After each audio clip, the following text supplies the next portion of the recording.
Hey YouTube, this is Alexander, and I've had the OnePlus 2 for a little more than 72 hours now, so I wanted to give you all some brief thoughts about it. By the way, I did post a cinematic unboxing a couple of days ago, so if you haven't checked that out, there will be a link down below, or you can click the card that pops up at the top right corner. Also, this is not my full review, so make sure you stay tuned for when I do upload that video. Anyway, let's go ahead and get right on into it. So the first thing I wanted to mention was the back material and feel in the hand. The sandstone back is actually very comfortable and helps to give the phone more grip. It basically feels like a worn down grip tape on a skateboard, which is unique and I quite like it. Also, the phone is much easier to hold in the hand than my Nexus 6 since it's much more compact, but it isn't much lighter. Then there's that fingerprint sensor / home button. I've been using the capacitive buttons as opposed to on-screen, and I gotta say, I'm really liking them so far. Since the Nexus 4, I've preferred on-screen buttons, but since the OnePlus 2 packs that big capacitive home button that duals up as a fingerprint sensor, it just made sense for me to go capacitive. Now the fingerprint sensor is something I've come to adore. It's an awesome feature of the phone, and although it has been a little bit finicky here and there, I'm hoping for the upcoming OS 2.1 update to smooth that out. Either way, it's an awesome addition and something I can't see myself not using. In other words, it's a feature that I would want all phones I own in the future to have. It's just super convenient, especially for Android Pay, unless you're using the OnePlus 2.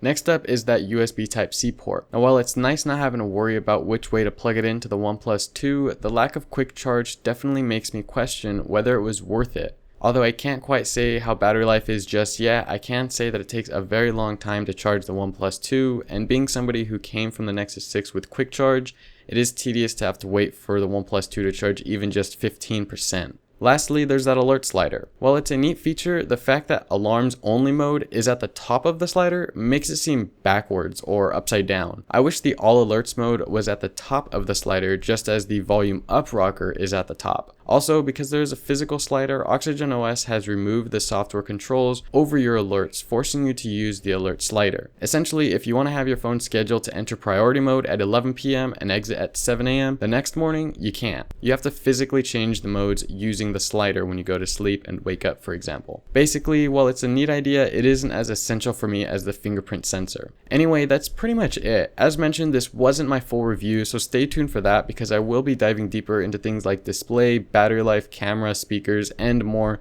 so make sure to subscribe if you want to see that and all the other OnePlus 2 coverage I have planned, including some style swap backs and some possible comparisons. I hope you all have a good Friday and a great weekend, and I will catch you in the next one.